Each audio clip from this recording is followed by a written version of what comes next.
എല്ലാ കൂട്ടുകാർക്കും knowledge and ക്രിയേറ്റിവിറ്റിയുടെ പുതിയൊരു വീഡിയോയിലേക്ക് സ്വാഗതം. ഇന്ന് നമ്മൾ കറണ്ട് അഫെയർസ് ആണ് നോക്കുന്നത്. എല്ലാവർക്കും അറിയാമായിരിക്കുമല്ലോ ഈ കറണ്ട് അഫെയർസിൻ്റെ പ്രാധാന്യം എത്രമാത്രമാണെന്ന്. ഏത് എക്സാം എടുത്താലും, അതായത് ഇപ്പം നമ്മൾ പറയുകയാണ് PSCയിലെ തന്നെ എക്സാംസ് ആണെങ്കിൽ പോലും, അല്ലെങ്കിൽ തന്നെ പിന്നെ UPSCയുടെ എക്സാംസ് ആണെങ്കിലും എല്ലാത്തിലും കറണ്ട് അഫെയർസ് പ്രാധാന്യമുള്ളതാണ്. അപ്പം ഇപ്പം ഞാൻ തരുന്ന കറണ്ട് അഫെയർസ് നമ്മുടെ ഇപ്പോൾ railway, NTPC, group D exams ഒക്കെ വരാൻ തുടങ്ങുകയാണ്. അപ്പം ഈ എക്സാംസിനെല്ലാം പ്രധാനപ്പെട്ട കറണ്ട് അഫെയർസ് തന്നെയാണ് ഞാനിപ്പോൾ തരുന്നത്. കുറച്ചധികം വലിയൊരു വീഡിയോ ആണിത്. അതായത് കുറച്ചധികം ക്വസ്റ്റ്യൻസ് ഉൾപ്പെടുത്തി അങ്ങനെ പ്രിപ്പയർ ചെയ്ത ഒരു വീഡിയോയാണ്. അതുകൊണ്ട് തന്നെ ഇപ്പോൾ എല്ലാ ഭാഗത്തു നിന്നുള്ള കറണ്ട് അഫെയർസിനെയും കവർ ചെയ്യാൻ ഞാൻ മാക്സിമം ശ്രദ്ധിച്ചിട്ടുണ്ട്. ഈ കറണ്ട് അഫെയർസിൽ തന്നെ ഈ വർഷം ലേറ്റസ്റ്റായിട്ട് വന്ന കറണ്ട് അഫെയർ ചോദ്യങ്ങൾ ഉൾപ്പെടുത്തിയിട്ടുണ്ട്. വരാൻ ചാൻസസ് ഉള്ള ചോദ്യങ്ങളുണ്ട്. അങ്ങനെ വളരെയധികം ഇമ്പോർട്ടൻ്റ് ആണ്. അപ്പം അതുകൊണ്ട് നമുക്ക് പെട്ടെന്ന് തന്നെ വീഡിയോയിലേക്ക് പോകാം. അപ്പം ആദ്യത്തെ ചോദ്യം, 2025 ലോക ഗവൺമെൻറ് ഉച്ചകോടി നടന്നത് എവിടെ? 2025 ലോക ഗവൺമെൻറ് ഉച്ചകോടി നടന്നത് ദുബായിലാണ്. അടുത്തത്, 2025 ദേശീയ ഗെയിംസ് ചാമ്പ്യന്മാർ ആര്? അപ്പം ആരാണ് 2025 ദേശീയ ഗെയിംസ് ചാമ്പ്യന്മാർ? സർവീസസ് ആണ് ഈ വർഷത്തെ ദേശീയ ഗെയിംസ് ചാമ്പ്യൻ ടീംസ്. അടുത്തത്, ഇന്ത്യയിൽ ആദ്യമായി ദുരന്ത നിവാരണ ഇൻഷുറൻസ് സ്കീം നടപ്പാക്കിയ സംസ്ഥാനം ഏത്? ദുരന്ത നിവാരണ ഇൻഷുറൻസ് സ്കീം ഏത് സംസ്ഥാനമാണ് നടപ്പാക്കിയത്? നാഗാലാൻഡാണ്. തെറ്റരുത്. ഇന്ത്യയിൽ ആദ്യമായി ദുരന്ത നിവാരണ ഇൻഷുറൻസ് സ്കീം നടപ്പാക്കിയ സംസ്ഥാനം ഏതാണ്? നാഗാലാൻഡാണ്. അടുത്ത് വന്ന ചോദ്യമാണ് കറണ്ട് അഫെയർസിൽ നിന്ന്, അതുകൊണ്ട് വളരെ കൃത്യമായി പഠിച്ചു വെക്കുക. അടുത്തത്, 2025 ദേശീയ ഗെയിംസ് നടന്നത് ഏത് സംസ്ഥാനത്താണ്? ഇപ്പം ചാമ്പ്യന്മാരാരാണ്? സർവീസസ് ആണ്. നടന്നത് ഉത്തരാഖണ്ഡിലാണ്. ഇന്ത്യക്ക് പുറത്തുള്ള ആദ്യത്തെ ജനൌഷധി കേന്ദ്രം തുറന്നത് ഏതു രാജ്യത്താണ്? അപ്പം ഏത് രാജ്യത്താണ് ഇന്ത്യക്ക് പുറത്തുള്ള ആദ്യത്തെ ജനൌഷധി സെൻറ്റർ തുറന്നത് എന്നാണ് ചോദ്യം. മൗറീഷ്യസിലാണത് തുറന്നത്. മൗറീഷ്യസ്. അടുത്ത ചോദ്യം, 2026 ഏഷ്യൻ വെയ്റ്റ് ലിഫ്റ്റിംഗ് ചാമ്പ്യൻഷിപ്പ് വേദി എവിടെയാണ്? 2026 ഏഷ്യൻ വെയ്റ്റ് ലിഫ്റ്റിംഗ് ചാമ്പ്യൻഷിപ്പ് വേദി അഹമ്മദാബാദിലാണ്. അടുത്ത ചോദ്യം, കൃത്യമായ വിലാസ മാപ്പിങ്ങിനായി സർക്കാർ പുറത്തിറക്കിയ സംവിധാനം എന്താണ്? കൃത്യമായ വിലാസ മാപ്പിങ്ങിനായി സർക്കാർ പുറത്തിറക്കിയ സംവിധാനം, അതായത് അഡ്രസ് മാപ്പിങ്ങിന് വേണ്ടിയിട്ട് DigiPin എന്നൊരു സംവിധാനമാണ്. DigiPin എന്ന് വെച്ച് കഴിഞ്ഞാൽ ഡിജിറ്റൽ പിൻ ഇൻഡെക്സ് നമ്പറാണ്. അടുത്തത്, ഖേൽരത്ന പുരസ്കാരം നേടുന്ന ഏറ്റവും പ്രായം കുറഞ്ഞ വ്യക്തി. ആ ചോദ്യത്തിൻ്റെ ഒരു പ്രാധാന്യം എന്താണെന്ന് ചോദിച്ചു കഴിഞ്ഞാൽ, ഖേൽരത്ന പുരസ്കാരം നേടുന്ന ഏറ്റവും പ്രായം കുറഞ്ഞ വ്യക്തി ആരെന്നാണ്. അത് D. ഗുകേഷ് ആണ്. അടുത്ത ചോദ്യം, 2025 മെയ്യിൽ സംസ്ഥാന ആദായ നികുതി വകുപ്പ് മേധാവിയായി ചുമതലയേറ്റത് ആര്? അപ്പം മെയ്യിലാണ് ആദായ നികുതി വകുപ്പ് പുതിയ മേധാവിയായി ചുമതലയേറ്റത് M. അനിൽകുമാറാണ്. ആരാണ്? M. അനിൽകുമാർ. അടുത്ത ചോദ്യം, 2025 മെയ്യിൽ റൊമാനിയയുടെ പ്രസിഡൻ്റായി നിയമിതനായത് ആരാണ്? നിക്കുസോർ ഡാൻ ആണ്. അപ്പം ഇതിൽ ഏറ്റവും പ്രധാനപ്പെട്ടതെന്ന് പറഞ്ഞു കഴിഞ്ഞാൽ പുതിയ ചുമതലയേൽക്കുന്ന ആൾക്കാർ, പുതിയ പ്രസിഡൻറ്റ്, അങ്ങനെയൊക്കെയുള്ള ചോദ്യങ്ങൾ കറണ്ട് അഫെയർസിൽ കുറച്ച് മുൻതൂക്കം കൂടിയവയാണ്. അതുകൊണ്ടാണ് ഞാൻ പറഞ്ഞല്ലോ 2025 മെയ്യിൽ ആദായ നികുതി വകുപ്പ് പുതിയ മേധാവി, മെയ്യിൽ റൊമാനിയയുടെ പ്രസിഡൻറ്റ്, ഇതൊക്കെയെന്ന് പറഞ്ഞാൽ വളരെ വളരെ ഇമ്പോർട്ടൻ്റ് ആണ്. ചുമതലകൾ പുതിയതായിട്ട് വരുന്ന ആൾക്കാരുടെ പേരുകൾ. അടുത്ത ചോദ്യത്തിലേക്ക് പോകാം. DeepSeek V3 എന്ന ചാറ്റ് ബോട്ട് പുറത്തിറക്കിയ രാജ്യം ഏതാണ്? DeepSeek V3 ചൈനയാണ് പുറത്തിറക്കിയത്. അടുത്ത ചോദ്യം, ഫിജിയിലെ ഏറ്റവും ഉയർന്ന സിവിലിയൻ ബഹുമതിയായ companion of the order of Fiji പുരസ്കാരം 2024 നേടിയത്. ഇപ്പോൾ ഇവിടെ 2-3 ചോദ്യങ്ങൾ വരാം. ഫിജിയിലെ ഏറ്റവും ഉയർന്ന സിവിലിയൻ പുരസ്കാരം ഏതാണ്? Companion of the order of Fiji. അത് കിട്ടിയത് ഇന്ത്യയിലുള്ള ഒരാൾക്കാണ് 2024. അത് ആർക്കാണ്? ഇന്ത്യൻ പ്രസിഡൻ്റായ ദ്രൗപദി മുർമുവിനാണ് കിട്ടിയത്. ഏറ്റവും ഉയർന്ന ഫിജിയിലെ സിവിലിയൻ ബഹുമതിയായ companion of the order of Fiji കിട്ടിയത്. അടുത്തത്, ഏത് ദേശീയ സ്ഥാപനത്തിൻ്റെ അധ്യക്ഷ സ്ഥാനമാണ് 2024 മനോജ് സോണി രാജിവെച്ചത്? അപ്പം 2024 മനോജ് സോണി ഒരു ദേശീയ സ്ഥാപനത്തിൻ്റെ അധ്യക്ഷ സ്ഥാനം രാജിവെച്ചു. അതേതാണ് എന്നാണ് ചോദ്യം. യൂണിയൻ പബ്ലിക് സർവീസ് കമ്മീഷൻ്റെയാണ്. UPSCയുടെ ദേശീയ അധ്യക്ഷ പദവിയിൽ ആരായിരുന്നു? മനോജ് സോണി ആയിരുന്നു. അദ്ദേഹം അത് 2024 രാജിവെച്ചു.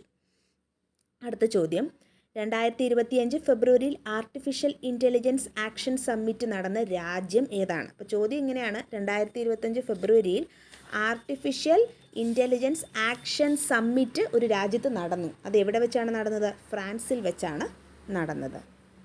അടുത്ത ചോദ്യം, 2025 ഓസ്ട്രേലിയൻ ഓപ്പൺ ടെന്നീസിലെ പുരുഷ വിഭാഗം ജേതാവ് ആരാണ്? യാനിക് സിന്നറാണ്. അപ്പം ഓർത്ത് വെക്കുക, യാനിക് സിന്നർ ഏത് ഇതിലെ ജേതാവാണ്? 2025 ഓസ്ട്രേലിയൻ ഓപ്പൺ ടെന്നീസ് പുരുഷ വിഭാഗം. ഓക്കെ. അടുത്ത ചോദ്യം, രാജ്യത്തെ ആദ്യത്തെ സമ്പൂർണ്ണ ഡിജിറ്റൽ കോടതി കേരളത്തിലെ ഏതു ജില്ലയിലാണ് ആരംഭിച്ചത്? അപ്പം സമ്പൂർണ്ണ ഡിജിറ്റൽ കോടതിയാണ് ഇത് രാജ്യത്തെ ഇന്ത്യയിലെ എവിടെയാണ്? ഇന്ത്യയിലെ ആദ്യത്തെ സമ്പൂർണ്ണ ഡിജിറ്റൽ കോടതി ശരിക്കും എവിടെയാണ് ആരംഭിച്ചത്? കേരളത്തിലാണ്. അപ്പോൾ ഇവിടെ 2-3 ചോദ്യം വരുന്നുണ്ട്. രാജ്യത്തെ ആദ്യത്തെ സമ്പൂർണ്ണ ഡിജിറ്റൽ കോടതി സ്ഥാപിച്ചത് എവിടെയാണ്? ഈ സ്റ്റേറ്റിലാണ്, കേരളയിലാണ്. അത് കേരളത്തിലെ ഏത് ജില്ലയിലാണ്? കൊല്ലത്താണ് അത് സ്ഥാപിതമായത്. അടുത്തത്, രാഷ്ട്രപതി ഭവനിലെ ദർബാർ ഹാളിൻ്റെ പുതിയ പേര് എന്താണ്? ഗണതന്ത്ര മണ്ഡപം എന്നാണ് പുതിയ ദർബാർ ഹാളിൻ്റെ പേര്. ദർബാർ ഹാളിൻ്റെ പുതിയ പേര്. ഓക്കെ. അടുത്തത്, ആരുടെ ഓർമ്മക്കുറിപ്പാണ് സോഴ്സ് കോഡ് മൈ ബിഗിനിങ്സ്? ആരുടെ ഓർമ്മക്കുറിപ്പാണ്? ബിൽ ഗേറ്റ്സിൻ്റെ ഓർമ്മക്കുറിപ്പാണ്. ബിൽ ഗേറ്റ്സിൻ്റെയാണ് സോഴ്സ് കോഡ് മൈ ബിഗിനിങ്സ്. അടുത്ത ചോദ്യം, 2025 ജനുവരി 29 ISRO വിക്ഷേപിച്ച നാവിഗേഷൻ ഉപഗ്രഹം ഏതാണ്? 2025 ജനുവരി 29 ISRO വിക്ഷേപിച്ച നാവിഗേഷൻ ഉപഗ്രഹം ഏതാണ്? NVS-02. അടുത്ത ചോദ്യം, ഇന്ത്യയുടെ രണ്ടാമത്തെ ഉപഗ്രഹ വിക്ഷേപണ കേന്ദ്രം നിലവിൽ വരുന്നത് എവിടെയെന്നാണ്? എവിടെയാണ് വരുന്നത്? കുലശേഖരപട്ടണത്തിലാണ് വരുന്നത്. കുലശേഖരപട്ടണം എന്ന സ്ഥലത്താണ് വരുന്നത്. അടുത്ത ചോദ്യം, ഇന്ത്യയിലെ രണ്ടാമത്തെ ഉപഗ്രഹ വിക്ഷേപണ കേന്ദ്രം നിലവിൽ വരുന്നത് എവിടെ? കുലശേഖരപട്ടണത്തിലാണ് ഇന്ത്യയുടെ രണ്ടാമത്തെ ഉപഗ്രഹ വിക്ഷേപണ കേന്ദ്രം നിലവിൽ വരുന്നത്. അപ്പം അടുത്ത ചോദ്യം, ലോകത്തിലെ ആദ്യത്തെ വേദിക് ക്ലോക്കായ വിക്രമാദിത്യ വേദിക് ക്ലോക്ക് ഉദ്ഘാടനം ചെയ്തത് എവിടെ? അപ്പം ഇവിടെ കുറേ ചോദ്യങ്ങൾ വരുന്നുണ്ട്. ലോകത്തിലെ ആദ്യത്തെ വേദിക് ക്ലോക്ക് എവിടെയാണ് വരുന്നത്? അപ്പം എവിടെയാണ് വന്നത്? അത് ഇന്ത്യയിലാണ് വന്നത്. ഇന്ത്യയിൽ എവിടെയാണ്? ഉജ്ജയിനി എന്ന സ്ഥലത്താണ്. ഉജ്ജയിനി മധ്യപ്രദേശിലെ ഒരു സ്ഥലമാണ് ഉജ്ജയിനി. അതുപോലെ തന്നെ ആദ്യത്തെ വേദിക് ക്ലോക്കിൻ്റെ പേരെന്താണ്? വിക്രമാദിത്യ വേദിക് ക്ലോക്ക് എന്നാണ് അതിൻ്റെ പേര്. വിക്രമാദിത്യ വേദിക് ക്ലോക്ക് എന്നാണ് ലോകത്തിലെ ആദ്യത്തെ വേദിക് ക്ലോക്കിൻ്റെ പേര്. ഉജ്ജയിനി മധ്യപ്രദേശിലാണത് വന്നിരിക്കുന്നത്. അടുത്ത ചോദ്യം, 2025 മെയ്യിൽ നടക്കുന്നതെന്നാണ് ഞാൻ എഴുതിയേക്കുന്നത്. മെയ്യിൽ നടക്കുന്നതല്ല, കാരണം അത് ഓൾറെഡി നടന്നു കഴിഞ്ഞു. 2025 മെയ്യിൽ നടന്ന ഖേലോ ഇന്ത്യ യൂത്ത് ഗെയിംസിൻ്റെ വേദി. അപ്പം ഇത് കഴിഞ്ഞതെന്ന് വെച്ച് കഴിഞ്ഞാൽ മെയ് 4 തൊട്ട് 15 വരെയായിരുന്നു. എവിടെയെങ്കിലും ഒന്ന് നോട്ട് ചെയ്ത് വെച്ചേക്കണേ. അത് എനിക്കിതിൽ ഉൾപ്പെടുത്താൻ പറ്റിയില്ല. മെയ് 4 തൊട്ട് 15 വരെയാണ് 2025 ഖേലോ ഇന്ത്യ യൂത്ത് ഗെയിംസ് നടന്നത്. അത് നടന്നത് എവിടെയായിരുന്നു? ബീഹാറിലാണത് നടന്നത്. അടുത്ത ചോദ്യം, ഇന്ത്യയിലെ ആദ്യത്തെ വെർട്ടിക്കൽ ലിഫ്റ്റ് കടൽപ്പാലം എവിടെയാണ് വന്നത് എന്നാണ്? രാമേശ്വരത്തെ പാമ്പൻ പാലത്തിലാണ് ഇന്ത്യയിലെ ആദ്യത്തെ വെർട്ടിക്കൽ ലിഫ്റ്റ് കടൽപ്പാലം വന്നത്. അപ്പം ഇതിനെക്കുറിച്ച് കുറച്ച് കാര്യങ്ങൾ പറയാനുണ്ട്. അതായത് ഇത് ഉദ്ഘാടനം ചെയ്തത് നമ്മുടെ പ്രധാനമന്ത്രിയായ നരേന്ദ്രമോദി ആയിരുന്നു. അപ്പം ഇത് ഉദ്ഘാടനം ചെയ്തത് വഴി അതിനെപ്പറ്റി കുറച്ച് കാര്യങ്ങൾ നമുക്ക് പഠിക്കാം. ഒന്ന്, രാമേശ്വരത്തേക്കുള്ള ട്രെയിൻ ഗതാഗതമാണ് ഇതോടുകൂടി പുനഃസ്ഥാപിക്കപ്പെട്ടത്. നേരത്തെ ഉള്ളത് തകർന്നു കിടക്കുകയായിരുന്നു. ഇപ്പം ഈ ഒരു വെർട്ടിക്കൽ ലിഫ്റ്റ് കടൽപ്പാലം ഉദ്ഘാടനം ചെയ്ത് കഴിഞ്ഞപ്പോൾ അത് ട്രെയിൻ ഗതാഗതം പുനഃസ്ഥാപിച്ചു. അതുപോലെ തന്നെ ഇതിൻ്റെ നീളം 2.08 കിലോമീറ്ററാണ്. 2.08 കിലോമീറ്ററാണ്. അതുപോലെ തന്നെ രാമേശ്വരം താമ്പരം എക്സ്പ്രസ് ഉദ്ഘാടന യാത്ര നടത്തിയതിനു പിന്നാലെ തീരസംരക്ഷണ സേനയുടെ ബോട്ടിന് പോകാനായി വെർട്ടിക്കൽ ലിഫ്റ്റ് റിമോട്ടിൽ ഉയർത്തുകയും ചെയ്തു അന്ന് തന്നെ. അതുപോലെ പഴയ പാമ്പൻ പാലത്തിനെ പറ്റി പറയുകയാണെങ്കിൽ അതിൻ്റെ നിർമ്മാണം 1911 ആരംഭിച്ചത്. 1914 അത് പൂർത്തിയാവുകയും ചെയ്തു, പഴയ പാമ്പൻ പാലം. പക്ഷേ 1961 രാമേശ്വരത്തുണ്ടായ ചുഴലിക്കാറ്റിൽ ആ പാലം എന്ത് ചെയ്തു? തകർന്നു പോവുകയും വീണ്ടും ഇതിൻ്റെ പുനർനിർമ്മാണം ആരംഭിക്കുന്നത് 2019 61 ഇത് തകർന്നു പോയി എങ്കിൽ പോലും 2019 ഇതിൻ്റെ പുനർനിർമ്മാണം ആരംഭിക്കാൻ നമുക്ക് പറ്റിയത്. അടുത്ത ചോദ്യം, 2025 ദേശീയ യുവജനാചരണത്തിൻ്റെ സന്ദേശം എന്തായിരുന്നു? സന്ദേശം? Youth for a sustainable future എന്നായിരുന്നു. 2025 ദേശീയ യുവജനാരണത്തിൻ്റെ സന്ദേശം youth for a sustainable future എന്നായിരുന്നു. അപ്പം നമ്മൾ 20 ചോദ്യത്തിലധികമായി കഴിഞ്ഞു. കറക്റ്റായിട്ട് പറഞ്ഞ് 24 ചോദ്യങ്ങളായി. 24 ചോദ്യങ്ങൾ വന്നു. 24 ചോദ്യങ്ങളും വളരെ പ്രധാനപ്പെട്ട ചോദ്യങ്ങളാണ്. എല്ലാം പഠിച്ച് പോവുക. നമുക്കിനി അടുത്തടുത്ത ചോദ്യങ്ങളിലേക്ക് പോകാം. അടുത്ത ചോദ്യം, യൂണിഫോം എന്ന നിലയിൽ മെസ് ഫംഗ്ഷനുകളിൽ നാവികസേന ഓഫീസർമാർക്ക് സാരി ധരിക്കാൻ അനുവാദം നൽകിയ ആദ്യത്തെ രാജ്യമേത്? ഉത്തരം ബ്രിട്ടനാണ്. അപ്പം യൂണിഫോം എന്ന നിലയിൽ സാരി ധരിക്കാൻ അനുവാദം നൽകിയ നാവികസേന ഓഫീസർക്ക് അനുവാദം നൽകിയ ആദ്യ രാജ്യം കൂടാണ് ഏത്? ബ്രിട്ടൻ. ഈ അടുത്താണ് ആ ഒരു അനുവാദം കൊടുത്തത്. അടുത്തത്, ലോകത്തിലെ ഏറ്റവും വായു മലിനീകരണം കൂടിയ സ്ഥലം. ഏറ്റവും വായു മലിനീകരണം കൂടിയ സ്ഥലങ്ങളിൽ പല സ്ഥലങ്ങളുണ്ട്. ന്യൂഡൽഹിയൊക്കെ വായു മലിനീകരണം അധികമുള്ള സ്ഥലങ്ങളാണ്. പക്ഷേ ഏറ്റവും വായു മലിനീകരണം ഉള്ളത് ലാഹോറിലാണ്, പാകിസ്ഥാനിലെ ലാഹോറിലാണ്. അപ്പം ഈ അടുത്താണ് ഈ ഒരു കണക്ക് വന്നത്.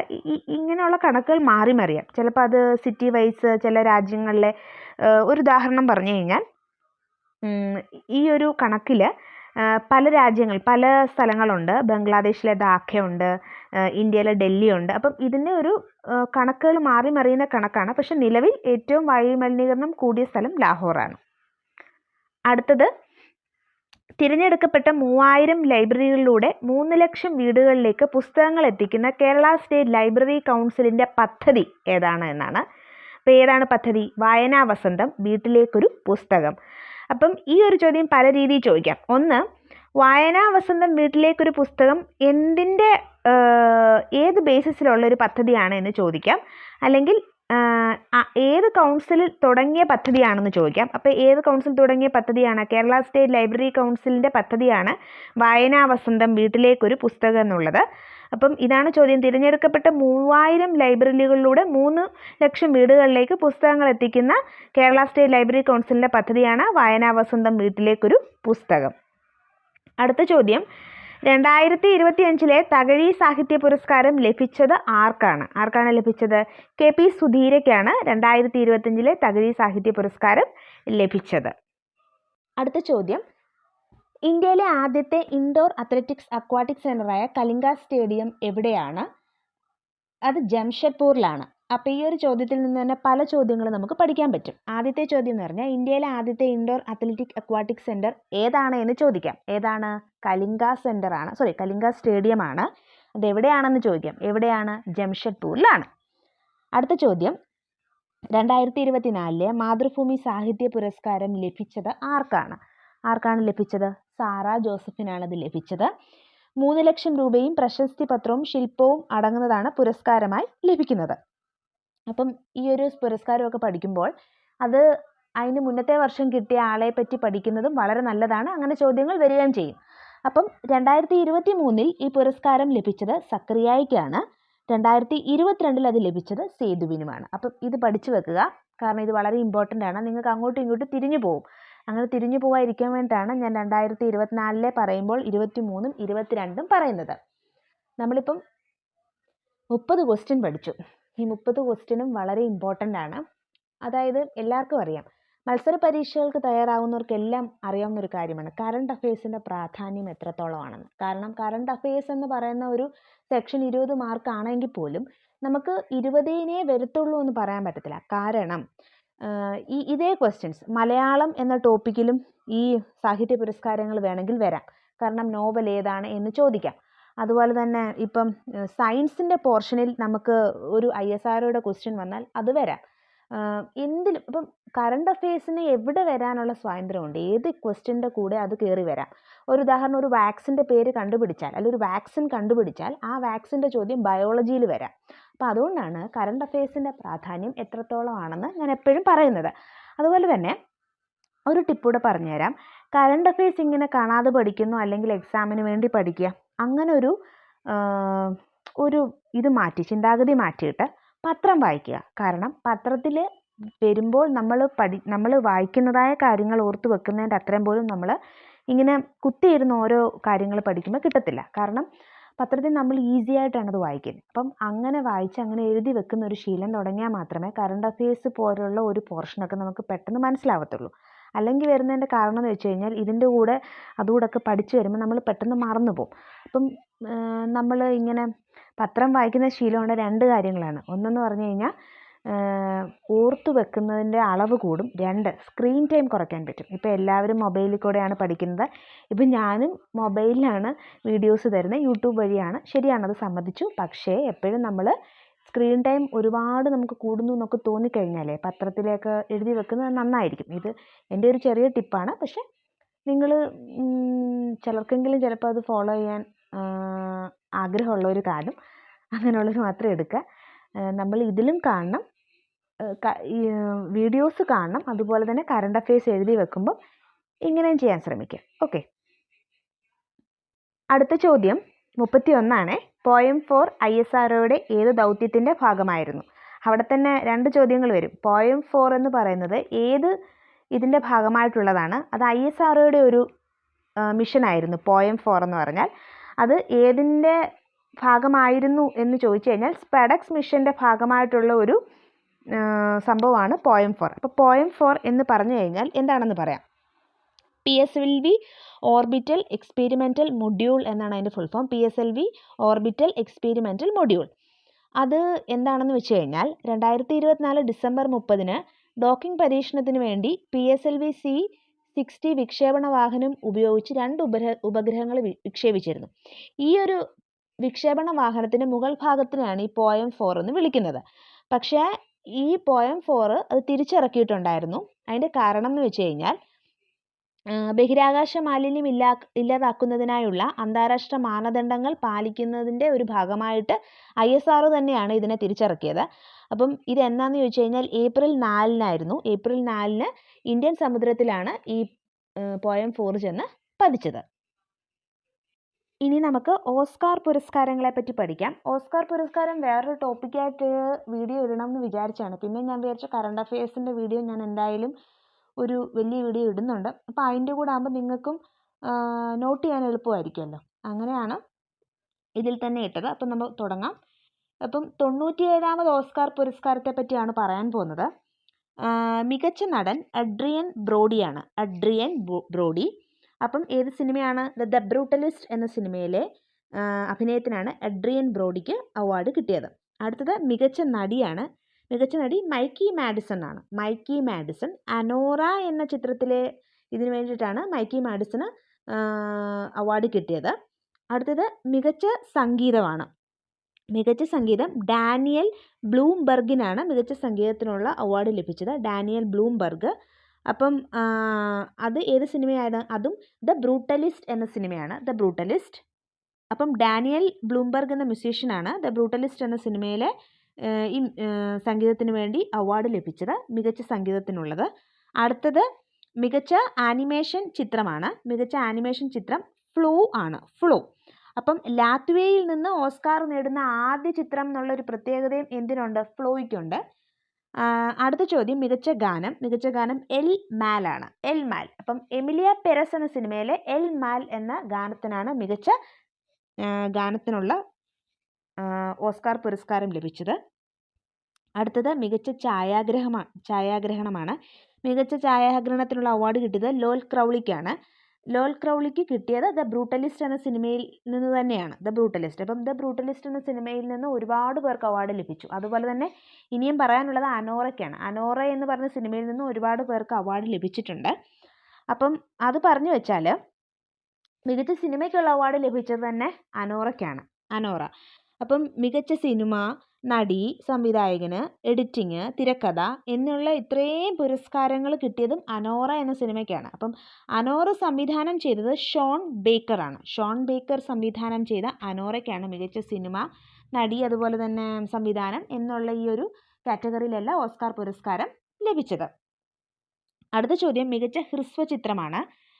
മികച്ച ഹ്രസ്വചിത്രം I am not a robot എന്ന ചിത്രമാണ്. അതിനാണ് ഓസ്കാർ പുരസ്കാരം ലഭ്യമായത്. അതൊരു ഡച്ച് ഫിലിമാണ്, I am not a robot. അടുത്ത ചോദ്യം മികച്ച വിദേശ ഭാഷാ ചിത്രം. മികച്ച വിദേശ ഭാഷാ ചിത്രം അതേതാണ്? I am still here. I am still here തെറ്റിപ്പോകരുത്. ഹ്രസ്വചിത്രം I am not a robot ആണെങ്കിൽ അതൊരു ഡച്ച് ഫിലിമാണ്. അടുത്തത് മികച്ച വിദേശ ഭാഷാ ചിത്രത്തിനുള്ള അവാർഡ് ലഭിച്ചത് ഐ ആം സ്റ്റിൽ ഹിയറിനാണ്. ഐ ആം സ്റ്റിൽ ഹിയർ ഒരു ബ്രസീലിയൻ ഫിലിമാണ്. അപ്പം ഇതൊക്കെയാണ് ഇതിൻ്റെ പ്രത്യേകതകൾ. അതുപോലെ തന്നെ ഒന്നുകൂടെ ഓർത്തു വെക്കുക, ദ ബ്രൂട്ടലിസ്റ്റ് എന്ന സിനിമയിൽ നിന്ന് മികച്ച നടനുള്ള പുരസ്കാരം ലഭിച്ചു. പിന്നെ ഏതൊക്കെയാണ്? മികച്ച സംവിധാനത്തിനുള്ള പുരസ്കാരം ലഭിച്ചു, മികച്ച ഛായാഗ്രഹണത്തിനുള്ള പുരസ്കാരവും ലഭിച്ചു. അങ്ങനെ ഓസ്കാർ പുരസ്കാരങ്ങളെ പറ്റി നമ്മൾ പഠിച്ചു കഴിഞ്ഞു. അടുത്ത ചോദ്യം, ഏത് ഹൈക്കോടതിയാണ് റാഗിംഗ് കേസുകൾ പരിഗണിക്കുന്നതിന് പ്രത്യേക ബെഞ്ച് രൂപവൽക്കരിച്ചത്? കേരള ഹൈക്കോടതിയാണ് റാഗിംഗ് കേസുകൾക്ക് വേണ്ടി പ്രത്യേക ബെഞ്ച് രൂപവൽക്കരിച്ചത്. അപ്പം അതിനെപ്പറ്റിയുള്ള കുറച്ച് കാര്യങ്ങൾ പഠിക്കാം. ആദ്യത്തേത്, ചീഫ് ജസ്റ്റിസ് നിതിൻ ജംതാർ ഉൾപ്പെട്ട ബെഞ്ച് മാർച്ച് 5-നാണ് ആദ്യ സിറ്റിംഗ് നടത്തിയത്. അതുപോലെ തന്നെ റാഗിംഗ് വിരുദ്ധ നിയമങ്ങൾ ഫലപ്രദമായി നടപ്പാക്കണമെന്ന് ആവശ്യപ്പെട്ടുകൊണ്ടുള്ള Kerala state legal service authority നൽകിയ പൊതു താൽപ്പര്യ ഹർജി പരിഗണിക്കുന്നതുമായി ബന്ധപ്പെട്ടാണ് ഈ ഒരു പ്രത്യേക ബെഞ്ച് രൂപവൽക്കരിക്കപ്പെട്ടത്. അടുത്ത ചോദ്യം, 2 കൃത്രിമ ഉപഗ്രഹങ്ങളെ ഭൂമിയുടെ ഭ്രമണപഥത്തിൽ കൂട്ടിയോജിപ്പിക്കുന്ന ഏത് സാങ്കേതിക വിദ്യയാണ് ISRO പരീക്ഷിച്ചത്? ആ ഒരു സാങ്കേതിക വിദ്യയുടെ പേരാണ് സ്പേസ് ഡോക്കിംഗ്. അടുത്ത ചോദ്യം, അടുത്തിടെ നവരത്ന പദവി ലഭിച്ച പൊതുമേഖലാ സ്ഥാപനങ്ങൾ ഏതൊക്കെയാണ് എന്നുള്ളതാണ്. അപ്പം IRCTCയും IRFCയുമാണ്. IRCTC എന്ന് പറഞ്ഞാൽ Indian railway catering and tourism കോർപ്പറേഷനാണ്. IRFC എന്ന് പറഞ്ഞാൽ ഇന്ത്യൻ റെയിൽവേ ഫിനാൻസ് കോർപ്പറേഷനും. അപ്പോൾ ഏതൊക്കെയാണ്? Indian railway catering and tourism കോർപ്പറേഷനും അതുപോലെ തന്നെ ഇന്ത്യൻ റെയിൽവേ ഫിനാൻസ് കോർപ്പറേഷനുമാണ്. അപ്പം ഇതോടുകൂടി രാജ്യത്ത് ഈ നവരത്ന പദവി ലഭിച്ച സ്ഥാപനങ്ങളുടെ എണ്ണം അറിയാമോ? അത് 26 എണ്ണമാണ്. 26 എണ്ണം രാജ്യത്തെ സ്ഥാപനങ്ങൾക്ക് നവരത്ന പദവി ലഭിച്ചു കഴിഞ്ഞു.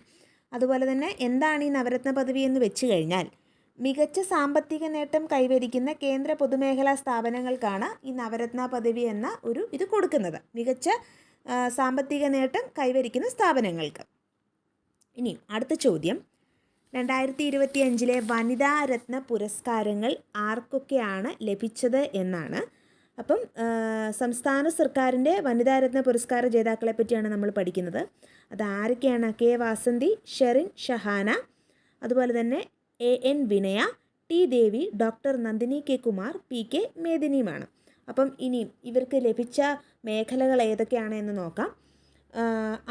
ആദ്യത്തേത് കെ വാസന്തിയെ പറ്റി പഠിക്കാം.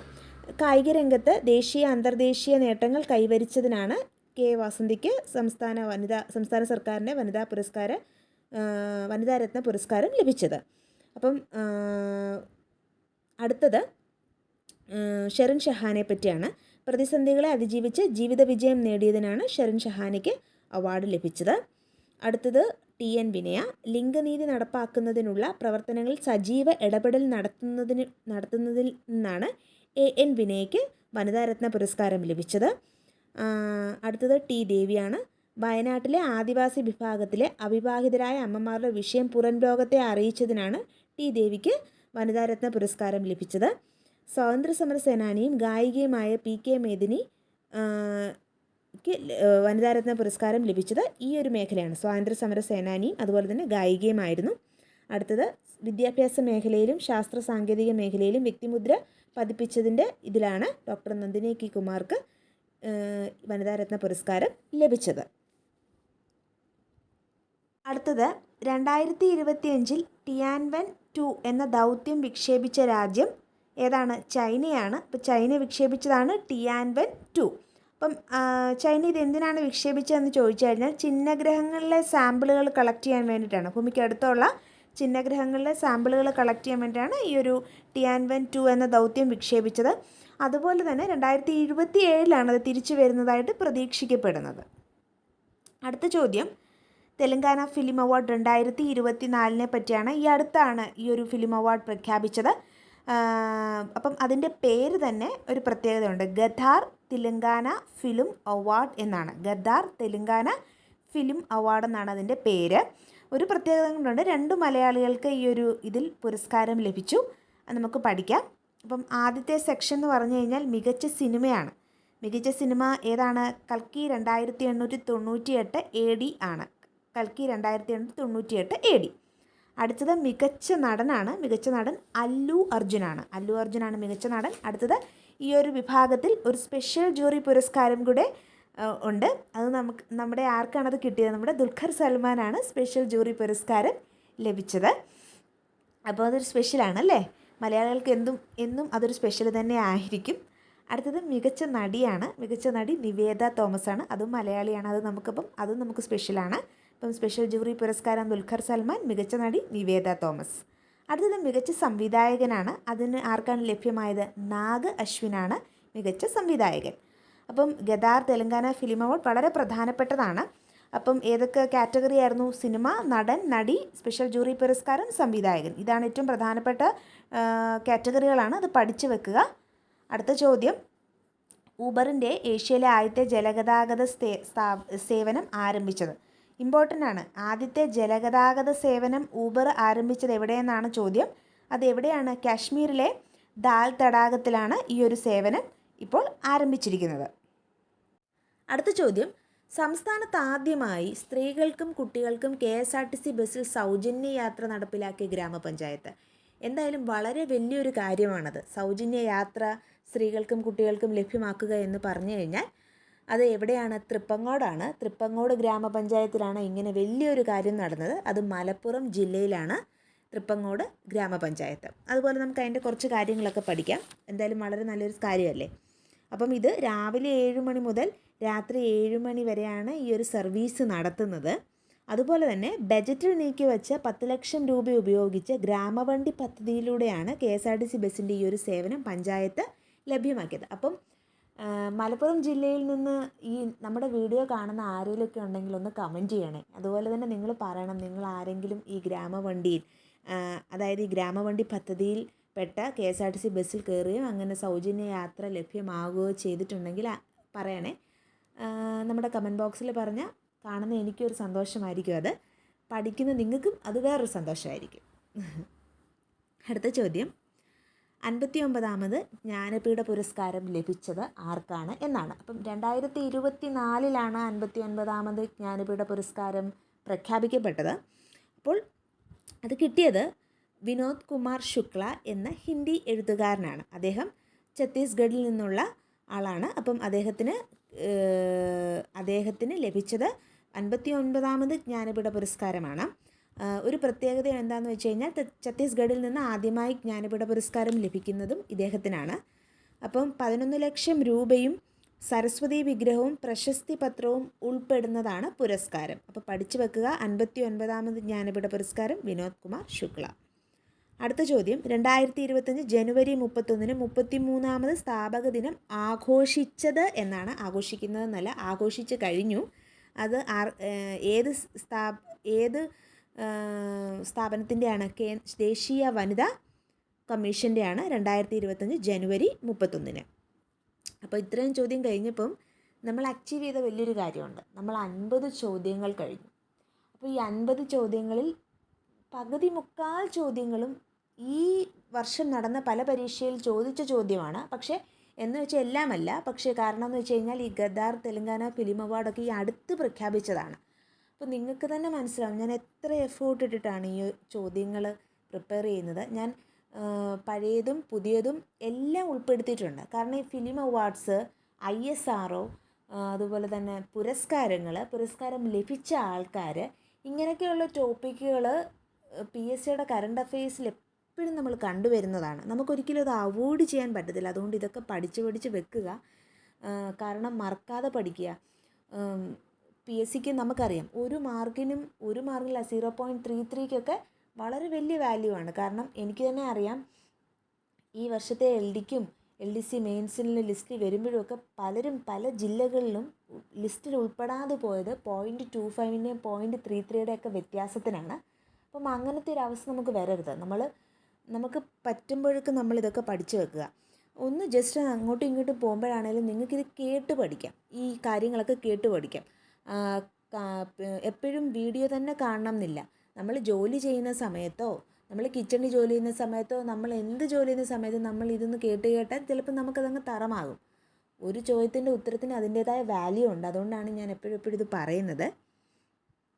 അതുപോലെ തന്നെ ഈ വീഡിയോ കാണുന്നവരിൽ ഈ 50 ചോദ്യങ്ങൾ കഴിഞ്ഞപ്പോൾ നിങ്ങൾക്ക് ഈ 50 ചോദ്യങ്ങളിൽ എത്ര ചോദ്യങ്ങൾ നിങ്ങൾക്ക് ഉത്തരം ചെയ്യാൻ കഴിഞ്ഞു, അല്ലെങ്കിൽ എനിക്ക് കോൺഫിഡൻ്റായിട്ട് ഇതിൻ്റെ എല്ലാം ഉത്തരം അറിയാമായിരുന്നു എന്ന് ഉള്ളവരൊന്ന് കമൻറ്റ് ബോക്സിലൊന്ന് കമൻറ്റ് ചെയ്യണേ.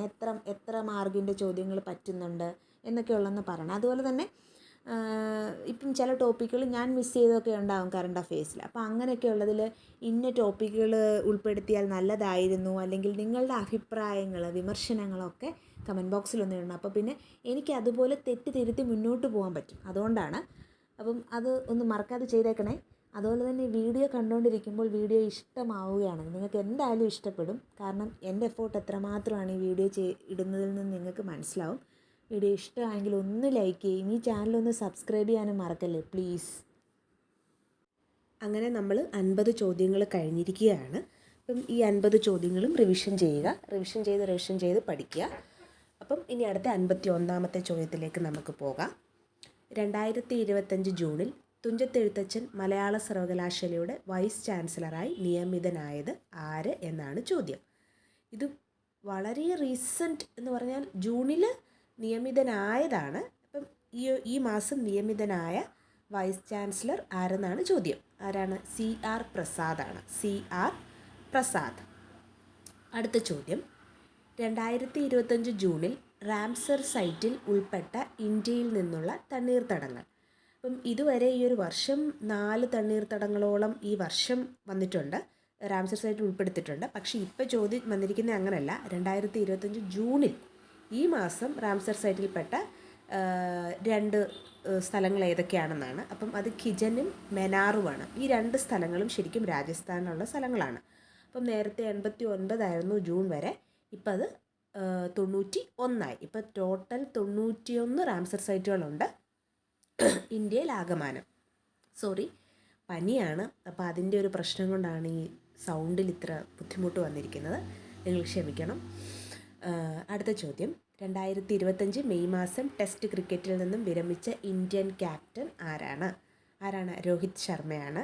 ഇപ്പം ക്രിക്കറ്റ് ഫാൻസിനൊക്കെ ഇതൊരു ചോദ്യമായിട്ടായിരിക്കത്തില്ല അവർക്ക് തോന്നുന്നത്.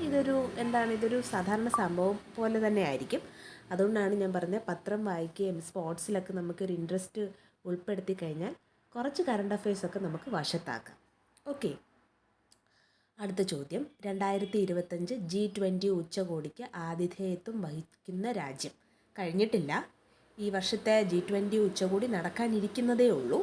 അത് ദക്ഷിണാഫ്രിക്കയാണ്. സൗത്ത് ആഫ്രിക്കയാണ് ഈ വർഷത്തെ G20 ഉച്ചകോടിക്ക് ആതിഥേയത്വം വഹിക്കുന്നത്.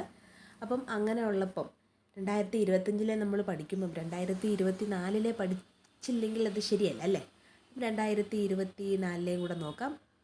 അതെവിടെയായിരുന്നു? ബ്രസീലിലായിരുന്നു. അപ്പം നമ്മൾ ഇപ്പം പഠിച്ചിരിക്കുന്നത് പുതിയ തുഞ്ചത്തെഴുത്തച്ഛൻ മലയാള സർവകലാശാലയുടെ വൈസ് ചാൻസലറിനെ പറ്റി പഠിച്ചു. ജൂണിൽ റാംസർ സൈറ്റിൽ ഉൾപ്പെട്ട തണ്ണീർത്തടങ്ങളെ പറ്റി പഠിച്ചു. പിന്നെ അതുപോലെ തന്നെ ക്രിക്കറ്റിലെ ഒരു ക്വസ്റ്റ്യൻ പഠിച്ചു. ഇനിയും G20 ഉച്ചകോടിയെ പറ്റി പഠിച്ചു. അങ്ങനെ കുറച്ച് കാര്യങ്ങളൊക്കെ ഈ ഒരു ഇതിൽ നിന്ന് പഠിച്ചു. ഇനി നമുക്ക് അടുത്ത ചോദ്യത്തിലേക്ക് പോകാം. പൊതുവെ ചോദ്യങ്ങൾ പ്രിപ്പയർ ചെയ്യുമ്പോൾ ഞാൻ വിചാരിക്കും ഇത് ക്വസ്റ്റ്യൻസ് ആയിട്ടങ്ങ് പറഞ്ഞു പോകാം എന്ന്. കാരണം ഇതൊക്കെ ഞാൻ പഠിക്കാൻ വേണ്ടിയിട്ട് എഴുതി വെക്കുന്ന ടോപ്പിക്കുകളും ചോദ്യങ്ങളും ഒക്കെയാണ്. അപ്പം എന്തിനാ വെറുതെ എൻ്റെ നോട്ട് അത്ര ഹാൻഡ് റൈറ്റിങ്ങിൽ അത്ര ഇത് കാണിക്കണ്ടല്ലോ എന്നൊക്കെ വിചാരിക്കും. പക്ഷെ പിന്നെ ഞാൻ വിചാരിക്കും അതിനെന്താ, ഞാനെന്തായാലും എഴുതി വെക്കുന്നതിൽ അങ്ങനെ സ്പെല്ലിംഗ് മിസ്റ്റേക്കുകളൊക്കെ വളരെ കുറവാണ്. പിന്നെ ഞാൻ പറഞ്ഞു പോകുമ്പം നിങ്ങൾക്കത് റെഫർ ചെയ്യാൻ പ്രയാസമായിരിക്കും. ഇപ്പം ഞാനിങ്ങനെ പറഞ്ഞു പോകുമ്പോൾ അത് എവിടുന്ന് എങ്ങനെ എന്ന് നിങ്ങൾക്കത് ബുദ്ധിമുട്ടാണ്. പക്ഷെ ഞാനിങ്ങനെ എൻ്റെ നോട്ട് തന്നെ ഇങ്ങനെ ഫോക്കസ് ചെയ്ത് ചോദ്യങ്ങളായിട്ട് പറഞ്ഞു പോകുമ്പം അറ്റ്ലീസ്റ്റ് നിങ്ങൾക്ക് ശ്രദ്ധിക്കാനും പറ്റും. അതുപോലെ തന്നെ വേണമെങ്കിൽ നിങ്ങൾക്ക് നാളെ ഇത് സ്ക്രീൻഷോട്ട് എടുത്ത് വെക്കുകയും ചെയ്യാം. അല്ലെങ്കിൽ പിന്നെ പറഞ്ഞു പോകുമ്പോൾ നിങ്ങൾക്ക് ബുദ്ധിമുട്ടായിരിക്കും ക്യാപ്ചർ ചെയ്യാൻ. അതുകൊണ്ടാണ് ഞാൻ എൻ്റെ നോട്ട് തന്നെ ഇതിനകത്ത് തരുന്നത്. അപ്പോൾ അടുത്ത ചോദ്യം പഠിക്കാം. ആലപ്പുഴയിലെ മങ്കൊമ്പ് നെല്ല് ഗവേഷണ കേന്ദ്രം വികസിപ്പിച്ച പുതിയ ഇനം നെല്ലുകൾ. അപ്പം ഇതിൽ നിന്ന് 2 ചോദ്യങ്ങൾ പഠിക്കാം. മങ്കൊമ്പ് നെല്ല് ഗവേഷണ കേന്ദ്രം എവിടെയാണ് മങ്കൊമ്പ് നെല്ല് ഗവേഷണ കേന്ദ്രം? ആലപ്പുഴ. ഇനി ഈ അടുത്ത് പുതിയ ഇനം നെല്ലുകൾ വികസിപ്പിച്ചു, അതേതൊക്കെയാണ്? പുണ്യയും ആദ്യയും. അപ്പം ഒരു ചോദ്യം വരാം. ഇപ്പോഴത്തെ ക്വസ്റ്റ്യൻസ് ഒന്നും PSCയുടെ നമ്മൾ എക്സ്പെക്റ്റ് ചെയ്യുന്ന പോലൊന്നും വരണം എന്നില്ല. അപ്പോൾ ഈ ചോദ്യം ഇങ്ങനെ വരാം. പുണ്യ, ആദ്യ എന്നീ പുതിയ ഇനം നെല്ലുകൾ വികസിപ്പിച്ച നെല്ല് ഗവേഷണ കേന്ദ്രം ഏത്? അപ്പോൾ ഏതാണത്? മങ്കൊമ്പ് നെല്ല് ഗവേഷണ കേന്ദ്രം. സ്റ്റേറ്റ്മെൻറ്റായിട്ട് വന്നാൽ ഇങ്ങനെ ചോദിക്കാം. പുണ്യ എന്ന നെല്ലിനം വികസിപ്പിച്ച മങ്കൊമ്പ് നെല്ല് ഗവേഷണ കേന്ദ്രം എവിടെയാണ് സ്ഥിതി ചെയ്യുന്നത്? ആലപ്പുഴയിൽ. അടുത്ത ചോദ്യം. പുണ്യ, ആദ്യ എന്നിവ ഏതിനം ചെടിയുടെ നമ്മൾ പറയത്തില്ലേ, അതിൻ്റെ വിളകളാണ്. അല്ലെങ്കിൽ പുണ്യ, ആദ്യ എന്ന് പറയുന്ന ഏതിനം ചെടികളാണ്, ഏതിനം വിത്തുകളാണ് എന്നൊക്കെ നമുക്ക് ചോദ്യം വരാം. അതൊക്കെ എന്താണ് എന്നുള്ള ചോദ്യങ്ങൾ വരാം. എനിക്ക് അതിൻ്റെ കറക്റ്റായിട്ടുള്ള പേര് കിട്ടിയില്ല. അപ്പം എന്താണ് പുണ്യ, ആദ്യ എന്ന് ചോദിക്കാം, മങ്കൊമ്പ് എവിടെയാണെന്ന് ചോദിക്കാം, ഇത് വികസിപ്പിച്ചെടുത്ത് എവിടെയാണെന്ന് ചോദിക്കാം. അങ്ങനെ പല ചോദ്യങ്ങൾ ചോദിക്കാം. ഓക്കെ, അപ്പോൾ ഇതെല്ലാം ഒന്ന് നോട്ട് ചെയ്ത് വെക്കാം. ഒരു സാധനം പഠിക്കുന്നതുകൊണ്ട് പല ഉപയോഗം എന്നാണ് ഞാൻ പറഞ്ഞു വന്നത് കേട്ടോ. അടുത്തത്, നിയമസഭാ നടപടികൾ ആംഗ്യഭാഷയിൽ സംപ്രേഷണം ചെയ്ത ഇന്ത്യയിലെ ആദ്യ സംസ്ഥാനം ഏതാണ്? പഞ്ചാബാണ്. വളരെ വളരെ വലിയൊരു കാര്യമാണ് അല്ലേ. അപ്പം ഈ ആംഗ്യഭാഷയിൽ സംപ്രേഷണം ചെയ്യുമ്പോൾ എന്താണ് അതുകൊണ്ടുള്ള ഗുണം? പ്രത്യേകിച്ച് ചെവി കേൾക്കാൻ പറ്റാത്തവർക്കൊക്കെ അത് പെട്ടെന്ന് ക്യാപ്ചർ ചെയ്യാൻ പറ്റും. അപ്പം ഇത് വളരെ വലിയൊരു സംഭവമാണ്. അപ്പം ചോദ്യം ഒന്നുകൂടെ പറയാം. നിയമസഭാ നടപടികൾ ആംഗ്യഭാഷയിൽ സംപ്രേഷണം ചെയ്ത ഇന്ത്യയിലെ ആദ്യ സംസ്ഥാനം ഏതാണ്? പഞ്ചാബാണ് ആ സംസ്ഥാനം. അടുത്ത ചോദ്യം. ഫോർട്ട് വില്യം എന്നറിയപ്പെട്ടിരുന്ന കരസേനയുടെ കിഴക്കൻ മേഖല ആസ്ഥാനത്തിൻ്റെ പുതിയ പേര് എന്താണ് പുതിയ പേര്? വിജയദുർഗ് എന്നാണ്. അപ്പം ഇവിടെയും പല ചോദ്യങ്ങളുണ്ട്. ഒന്ന്, വിജയദുർഗ് എന്ന് പറഞ്ഞാൽ എന്താണ്? അതെന്താണ്? കരസേനയുടെ കിഴക്കൻ മേഖല ആസ്ഥാനത്തിൻ്റെ പേരാണ് വിജയദുർഗ്. പണ്ട് ഇത് അറിയപ്പെട്ടിരുന്ന പേര് ഏതാണത് പണ്ട് അറിയപ്പെട്ടിരുന്ന പേര്? ഫോർട്ട് വില്യം എന്നാണ് അത് അറിയപ്പെട്ടിരുന്ന പേര്. ഇനിയും അടുത്ത ചോദ്യം. ഇപ്പം ഇങ്ങനെ കുറേ ചോദ്യങ്ങൾ ചോദിക്കാം. കുറേ ക്വസ്റ്റ്യൻസ് നമ്മൾ പറയത്തില്ല, ഒന്നിൽ നിന്ന് തന്നെ പല പല ചോദ്യങ്ങൾ ചോദിക്കാം.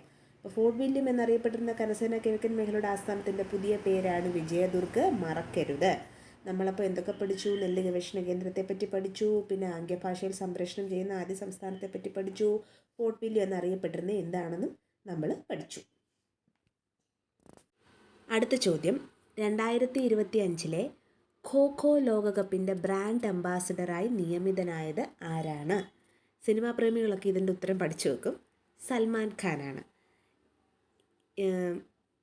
അപ്പോൾ ആരാണ്? ബോളിവുഡിലെ സൂപ്പർ സ്റ്റാറായ സൽമാൻ ഖാനാണ് 2025 ഖോ ലോകകപ്പിൻ്റെ ബ്രാൻഡ് അംബാസിഡറായി നിയമിതനായത്. ഇനി അടുത്ത ചോദ്യം എന്താണ്? സൽമാൻ ഖാൻ ഏത് സ്പോർട്സിൻ്റെ ബ്രാൻഡ് അംബാസിഡറായിട്ടാണ് 2025 നിയമിതനായത്? ഏതിൻ്റെയാണ്? ഖോയുടെയാണ്. അപ്പം നിങ്ങൾ വിചാരിക്കും ഇവരെന്താ ഈ പറയുന്നത്, ഇങ്ങനെ ചോദ്യങ്ങൾ വരുമെന്ന്. ചോദ്യങ്ങൾ വരും, അതല്ല ഇപ്പം നമ്മൾ സ്റ്റേറ്റ്മെൻറ്റ് രൂപത്തിലും അങ്ങനെ ഇങ്ങനെയൊക്കെ കണ്ടുകൊണ്ടിരിക്കുന്നത്. അതുകൊണ്ട് ഇതൊക്കെ പഠിച്ചു വെക്കുക. അടുത്ത ചോദ്യം. റിസർവ് ബാങ്കിൻ്റെ പുതിയ ഡെപ്യൂട്ടി ഗവർണർ. ഇത് നിയമനം എന്ന ടോപ്പിക്, അതായത് കറണ്ട് അഫെയർസിലെ നിയമനം എന്നൊരു നമ്മൾ ക്ലാസിഫൈ ചെയ്ത് അതിനകത്ത് വരുന്ന ഒരു കറണ്ട് അഫെയറാണ്. റിസർവ് ബാങ്കിൻ്റെ പുതിയ ഡെപ്യൂട്ടി ഗവർണർ ആരാണ്? ഗവർണറായി നിയമിതമായത് ആരാണ്? പൂനം ഗുപ്തയാണ് നിയമിതമായത്. പനിയുടെ ഒരു അസ്കിത നന്നായിട്ടുണ്ട് കേട്ടോ. അതുകൊണ്ടാണ് നിങ്ങൾക്ക് തന്നെ മനസ്സിലാവും, സംസാരിക്കുമ്പോഴും ഒക്കെ കുറച്ച് ബുദ്ധിമുട്ടുണ്ട്. ശരിക്കും പനി കുറഞ്ഞു, പക്ഷേ അതിൻ്റെ ആ ഒരു ആഫ്റ്റർ എഫക്റ്റ് എന്ന് വേണമെങ്കിൽ പറയാം. പക്ഷേ ഇപ്പോൾ പനിയൊക്കെ കുറഞ്ഞു. അതുകൊണ്ടാണല്ലോ ഞാൻ വീഡിയോ എടുക്കാൻ തന്നെ തുടങ്ങിയത്. അതുകൊണ്ടാണ് വീഡിയോസൊക്കെ കുറച്ച് നാൾ ഇല്ലാതിരുന്നതും കേട്ടോ. പനി മാത്രമല്ല, അതിന് മുന്നേ കുറച്ച് തിരക്കുകളായിപ്പോയി, പിന്നെ പനിയായി. അപ്പോൾ ഈ വീഡിയോ ഇടാൻ പഴയ വീഡിയോക്കാളും ഈ വീഡിയോ തമ്മിലൊരു ഗ്യാപ്പ് വന്നു. ഓക്കെ, സ്ഥിരമായി കാണുന്നവരാണെങ്കിൽ അവർക്ക് തോന്നിക്കാണും ഗ്യാപ്പ് വന്നെന്ന്. അടുത്ത ചോദ്യം. ആശാ വർക്കർമാർക്ക് ഗ്രാറ്റുവിറ്റി പ്രഖ്യാപിച്ച ആദ്യ ഇന്ത്യൻ സംസ്ഥാനം. അതും വലിയൊരു കാര്യമാണ്, ആശാ വർക്കർമാർക്ക് ഗ്രാറ്റുവിറ്റി പ്രഖ്യാപിക്കുക എന്നുള്ളത്. അങ്ങനെ പ്രഖ്യാപിച്ച ആദ്യ ഇന്ത്യൻ സംസ്ഥാനം ഏതാണ്? ആന്ധ്രാപ്രദേശ്. അടുത്ത ചോദ്യം. മെഡിക്കൽ സ്റ്റോറിൽ രജിസ്റ്റേർഡ് ഫാർമസിസ്റ്റ് അല്ലാത്തവർ മരുന്ന് വിൽക്കുന്നത് തടയാൻ നിലവിൽ വരുന്ന ആപ്പ്. ഇതുവരെ നിലവിൽ വന്നിട്ടില്ല, പക്ഷെ അത് വളരെ പ്രധാനപ്പെട്ട ഒരു കാര്യമാണ്. മെഡിക്കൽ സ്റ്റോറിൽ രജിസ്റ്റേർഡ് അല്ലാത്ത ഫാർമസിസ്റ്റുകളൊക്കെ നിൽക്കുന്ന കുറേ കാര്യങ്ങൾ നമ്മൾ കേട്ടിട്ടുണ്ട്. അങ്ങനെയൊക്കെ നിൽക്കുമ്പോൾ എന്താ സംഭവിക്കുന്നത്? അത് ജീവന് ഹാനിയാണ്. കറക്റ്റായിട്ട് അറിയാത്തവർ മരുന്ന് എടുത്ത് തരിക എന്ന് പറഞ്ഞാൽ നമ്മൾ ചിന്തിക്കുന്നതിൻ്റെ അപ്പുറമാണ് അതിൻ്റെ ആഫ്റ്റർ എഫക്റ്റ് അല്ലേ. അപ്പം അത് തടയാൻ വേണ്ടിയിട്ട് വരുന്ന ഒരു ആപ്ലിക്കേഷനാണ് കോമ്പൗണ്ടർ ആപ്ലിക്കേഷൻ. തീർച്ചയായും ഇങ്ങനെയൊക്കെ ഉള്ളത് ശരിക്കും പറഞ്ഞാൽ ജനങ്ങളുടെ സേവനത്തിനായി വരുന്ന ആപ്ലിക്കേഷനാണ്. ശരിക്കും പറഞ്ഞാൽ ഈ ബസ്സിൻ്റെ ഒക്കെ സമയമായിരുന്ന ആപ്ലിക്കേഷന്, അതുപോലെ തന്നെ മരുന്നുകളുടെ കൃത്യത അളക്കുന്ന ആപ്ലിക്കേഷന്, ഇങ്ങനെയൊക്കെയുള്ള ഹെൽത്ത് ആപ്ലിക്കേഷൻസ് ശരിക്കും അതിൻ്റെയൊക്കെ ഒരു നിലവിൽ വരുന്നത് വളരെ വളരെ വലിയൊരു കാര്യമാണ് അല്ലേ. സേവനത്തിനായി വരുന്ന കാര്യങ്ങളൊക്കെ എപ്പോഴും ഒരു പടി മുന്നിൽ നിൽക്കും എന്നാണ് എൻ്റെ വിശ്വാസം. അപ്പം പഠിച്ചു വെക്കുക. നിങ്ങൾ ഇതൊക്കെ ഓർത്ത് വെക്കണം. കറണ്ട് അഫയേഴ്സ് ആയിട്ടോ അല്ലെങ്കിൽ നിങ്ങളുടെ പഠന ആവശ്യങ്ങൾക്ക് വേണ്ടി മാത്രമായിരിക്കരുത്. നമ്മളിതൊക്കെ നമ്മുടെ എന്താ പറയണ്ടേ, റെഗുലർ ലൈഫിലും വേണ്ട കാര്യങ്ങളാണിതൊക്കെ. അപ്പോൾ എന്താണ് ഈ ആപ്ലിക്കേഷൻ്റെ പേര്? കോമ്പൗണ്ടർ ആപ്ലിക്കേഷൻ എന്നാണ്. വലിയൊരു സംഭവം എന്താണെന്ന് വെച്ചാൽ നമ്മൾ 60 ചോദ്യങ്ങൾ കഴിഞ്ഞു. 60 ചോദ്യങ്ങൾ, അയ്യോ വളരെ കൂടുതലായിപ്പോയോ? ഇല്ല, ശരിക്കും കുറവാണ് അല്ലേ. അപ്പോൾ ഇനി നമുക്ക് ബാക്കി പഠിക്കാം. ഇനി നമ്മൾ പഠിക്കാൻ പോകുന്നത് IPL 2025 ആണ്. ഏറ്റവും റീസെൻറ്റ് ട്രെൻഡിങ് കറണ്ട് അഫയേഴ്സ് എന്നൊക്കെ വേണമെങ്കിൽ പറയാം. അപ്പം 18ാമത് IPL ജേതാക്കൾ ആരാണ്? അപ്പം റോയൽ ചലഞ്ചേഴ്സ് ബാംഗ്ലൂരുവിൻ്റെ ടീം ഫാൻസിന് എന്തായാലും ഈ ഒരു ചോദ്യം ഭയങ്കര സന്തോഷമുള്ളൊരു ചോദ്യമായിരിക്കും അല്ലേ. പക്ഷേ PSC പഠിക്കുന്ന നമുക്കൊക്കെ ഇത് വളരെ ശ്രദ്ധിച്ചെഴുതേണ്ട ഒരു ഉത്തരം എഴുതേണ്ട ഒരു ചോദ്യവുമായിരിക്കും. അപ്പം ഈ വർഷത്തെ IPL ജേതാക്കൾ റോയൽ ചലഞ്ചേഴ്സ് ബാംഗ്ലൂരു ആണ്. അപ്പം ഏറ്റവും വലിയ കാര്യം എന്ന് പറഞ്ഞു കഴിഞ്ഞാൽ ഈ ടീമിൻ്റെ ആദ്യ കിരീടമാണിത്. ആദ്യമായിട്ട് ഈ ടീമിന് കിട്ടിയത് 18 വർഷമായി. 18 വർഷത്തിൽ ഈ വർഷമാണ് ഇവർക്ക് കിട്ടുന്നത്. അപ്പം ടീമിൻ്റെ ആദ്യ കിരീടമാണിത്. അപ്പോൾ വേദി എവിടെയായിരുന്നു? നരേന്ദ്രമോദി സ്റ്റേഡിയം അഹമ്മദാബാദിൽ വെച്ചിട്ടായിരുന്നു ഈ വർഷത്തെ കളി നടന്നത്. ഈ കളി നടന്നത് നരേന്ദ്രമോദി സ്റ്റേഡിയം അഹമ്മദാബാദാണ്. അപ്പം റോയൽ ചലഞ്ചേഴ്സിൻ്റെ ആദ്യ കിരീടമാണ്. ഇനി ഇവർ ഫൈനലിൽ തോൽപ്പിച്ചത് പഞ്ചാബിനെയാണ്. 6 റൺസിനാണ് തോൽപ്പിച്ചത്. ഇനി ഇതിൻ്റെ ക്യാപ്റ്റൻ, ഇപ്പം റോയൽ ചലഞ്ചേഴ്സിൻ്റെ ക്യാപ്റ്റൻ രജത് പടിദാറാണ്. അവരുടെ കോച്ച് ആൻറ്റി ഫ്ലവർ എന്ന് പറയുന്ന ആളാണ് അവരുടെ കോച്ച്. അപ്പം ഇത്രയും കാര്യങ്ങൾ പഠിച്ചു വെക്കുക. അടുത്ത ചോദ്യം, IPL ജേതാക്കൾക്കുള്ള സമ്മാനത്തുക എത്ര എന്നാണ്. 20 കോടിയാണ് അവരുടെ സമ്മാനത്തുക, 20 കോടി. ഇനി പ്രഥമ IPL കിരീടം കിട്ടിയത്, ആദ്യത്തെ IPL കിരീടം ആർക്കാണ് കിട്ടിയതെന്നാണ്. രാജസ്ഥാൻ റോയൽസിനാണ്. 2008 അവർക്ക് പ്രഥമ IPL കിരീടം കിട്ടിയത്.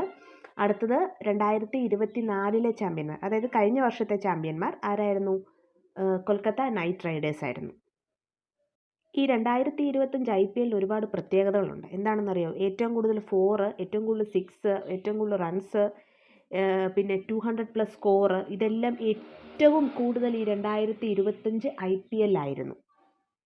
അതുപോലെ തന്നെ റണ്ണറപ്പ്, അതായത് സെക്കൻഡ് വരുന്ന ആൾക്കാർക്ക്, അതായത് പഞ്ചാബ് കിങ്സിന് ഇപ്പോഴത്തെ പഞ്ചാബ് കിങ്സ്, പക്ഷേ ശരിക്കും റണ്ണറപ്പായിട്ട് വരുന്ന ടീമിന് കൊടുക്കുന്നത് 12.5 കോടി രൂപയാണ് സമ്മാനത്തുക. അതായത് ഈ വർഷം അത് കിട്ടിയത് പഞ്ചാബ് കിങ്സിനാണ്. അതുപോലെ തന്നെ ഇത്തവണത്തെ പിന്നെ കുറച്ച് 2 പ്ലേയേഴ്സിനെ പറ്റി പഠിക്കാനുണ്ട്. ഈ വർഷത്തെ പ്ലെയർ ഓഫ് ദ മാച്ച് എന്ന് പറഞ്ഞു കഴിഞ്ഞാൽ കൃണാൽ പാണ്ഡ്യയാണ്. അതുപോലെ തന്നെ most valuable player of the series എന്ന് പറഞ്ഞു കഴിഞ്ഞാൽ സൂര്യകുമാർ യാദവുമാണ്. അപ്പം തെറ്റിപ്പോരുത്, player of the match Krunal പാണ്ഡ്യയും അതുപോലെ തന്നെ most valuable player of the series Suryakumar യാദവുമാണ്. ഈ IPL കിരീടം 2 ടീമിന് ഏറ്റവും കൂടുതൽ തവണ കിട്ടിയിട്ടുണ്ട്. അതായത് ഈ 2 ടീമിനും 5 തവണ വീതം കിട്ടിയിട്ടുണ്ട്. അത് ഒന്ന് ചെന്നൈ സൂപ്പർ കിങ്സും ഒന്ന് മുംബൈ ഇന്ത്യൻസുമാണ്. ഇവർക്ക് 2 പേർക്കും ഏറ്റവും കൂടുതൽ കിട്ടിയിട്ടുള്ള കാറ്റഗറിയിൽ വരുന്നുണ്ട്. അപ്പം അത് നമുക്ക് IPL വിന്നേഴ്സിനെ ഒന്ന് നോക്കാം. അപ്പോൾ അതിൽ നിന്ന് മനസ്സിലാവും. അപ്പം ആദ്യം നമ്മൾ പഠിച്ചല്ലോ, പ്രഥമ ചാമ്പ്യൻ 2008 രാജസ്ഥാൻ റോയൽസ് ആയിരുന്നു. പിന്നീട് ഇങ്ങോട്ട് വരുമ്പോൾ 2009 ഡെക്കാൻ ചാർജേഴ്സ് ആണ്. പിന്നെ 2010, 2011 അതൊക്കെ ചെന്നൈ സൂപ്പർ കിങ്സിൻ്റെ ഒരു സമയം തന്നെ ആയിരുന്നു എന്ന് പറയാം. 2010 ചെന്നൈ സൂപ്പർ കിങ്സ് ആയിരുന്നു. 2011 ചെന്നൈ സൂപ്പർ കിങ്സ് ആയിരുന്നു. 2012 കൊൽക്കത്ത നൈറ്റ് റൈഡേഴ്സ് ആയിരുന്നു. 2013 മുംബൈ ഇന്ത്യൻസിനായിരുന്നു. 2014 കൊൽക്കത്ത നൈറ്റ് റൈഡേഴ്സിന് തന്നെയായിരുന്നു കിട്ടിയത്. 2015 മുംബൈ ഇന്ത്യൻസിന് തന്നെയാണ് കിട്ടിയത്. 2016 സൺറൈസേഴ്സ് ഹൈദരാബാദിനാണ് കിട്ടിയത്. 2017 വീണ്ടും മുംബൈ ഇന്ത്യൻസിന് തന്നെയാണ് കിട്ടിയത്. അതുകൊണ്ടാണ് ഞാനവിടെ ആ ഇയേഴ്സ് മാത്രമായിട്ട് സ്പെസിഫൈ ചെയ്തേക്കുന്നത്. 2017 മുംബൈ ഇന്ത്യൻസ് തന്നെയാണ്. നിങ്ങൾക്ക് കൺഫ്യൂഷൻ ആവില്ല ഞാൻ എന്തുകൊണ്ട് 2017, 18, 19 ഇട്ടില്ല എന്നുള്ളത് ഞാൻ പറയാം. 2018 ചെന്നൈ സൂപ്പർ കിങ്സിന് തന്നെയാണ് കിട്ടിയത്. ഞാനതവിടെ സ്പെസിഫൈ ചെയ്തിട്ടുണ്ട്. 2019 മുംബൈ ഇന്ത്യൻസിനാണ് കിട്ടിയത്. 2020 മുംബൈ ഇന്ത്യൻസിനാണ് കിട്ടിയത്.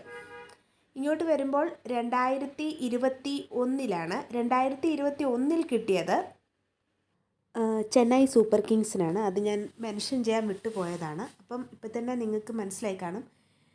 ചെന്നൈ സൂപ്പർ കിങ്സിനാണ് 2010, 2011, 2018, 2021 ഉണ്ട്, 2023 കിട്ടിയത്.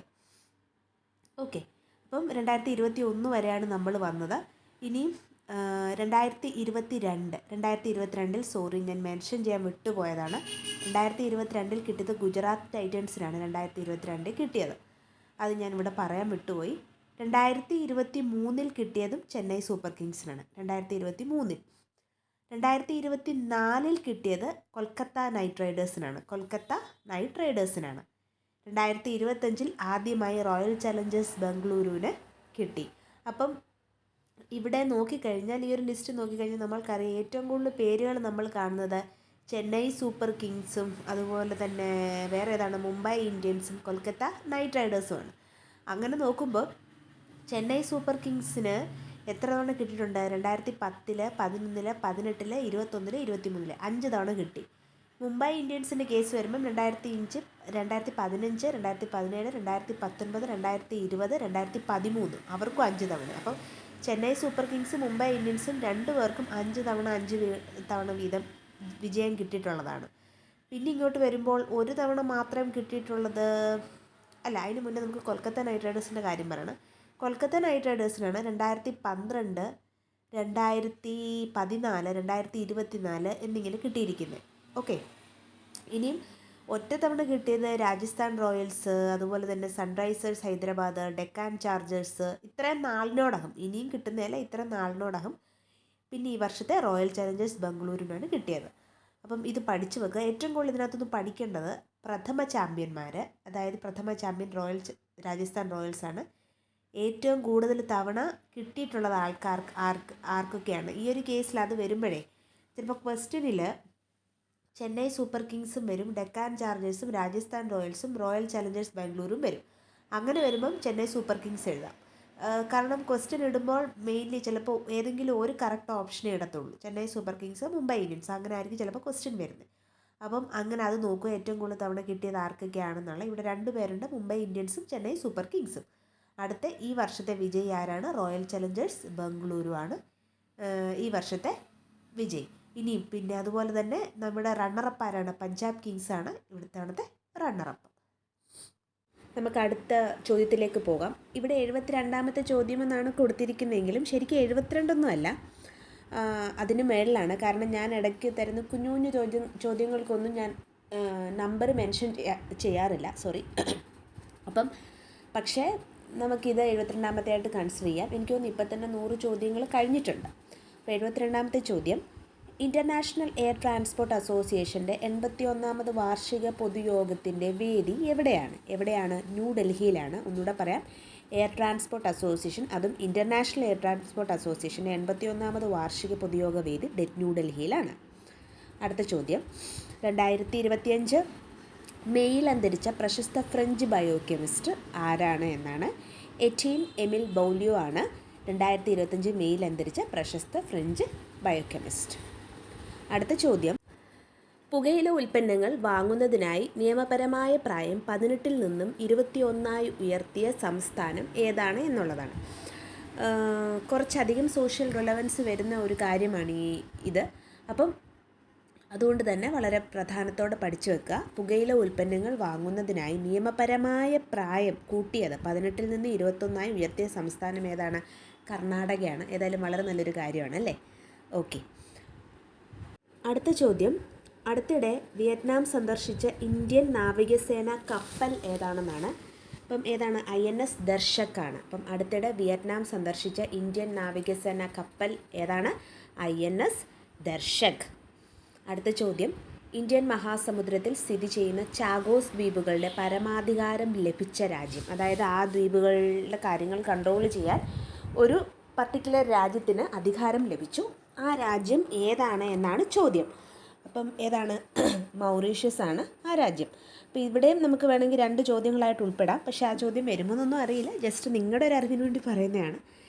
ഇന്ത്യൻ മഹാസമുദ്രത്തിൽ ചാഗോസ് ദ്വീപുകൾ ഏത് മഹാസമുദ്രത്തിലാണ് സ്ഥിതി ചെയ്യുന്നത്, ഏത് സമുദ്രത്തിലാണ് സ്ഥിതി ചെയ്യുന്നത്, അല്ലെങ്കിൽ ഏത് സമുദ്രത്തിൻ്റെ ഭാഗമാണ് എന്ന ചോദ്യങ്ങൾ വരാം.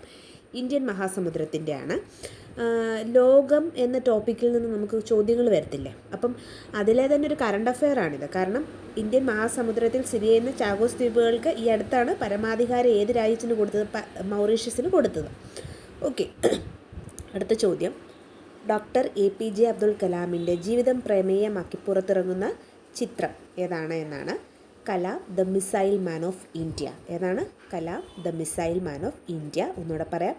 ഡോക്ടർ APJ അബ്ദുൽ കലാമിൻ്റെ ജീവിതം പ്രമേയമാക്കി പുറത്തിറങ്ങുന്ന ചിത്രം ഏതാണ്? Kalam the missile man of India. അടുത്ത ചോദ്യം. 2025 മെയ്യിൽ അന്തരിച്ച ഇന്ത്യയുടെ ശാസ്ത്ര മ്യൂസിയങ്ങളുടെ പിതാവ് എന്നറിയപ്പെടുന്ന വ്യക്തി ആരാണ്? ഉത്തരം സരോജ് ഘോഷാണ്. അപ്പം ഇവിടെ ഒരു കാര്യമുണ്ട്, ഇവിടെ വേറൊരു ചോദ്യം കൂടെ വരാം. ഇന്ത്യയുടെ ശാസ്ത്ര മ്യൂസിയങ്ങളുടെ പിതാവ് എന്നറിയപ്പെട്ടത് ആരാണ്? സരോജ് ഘോഷാണ്.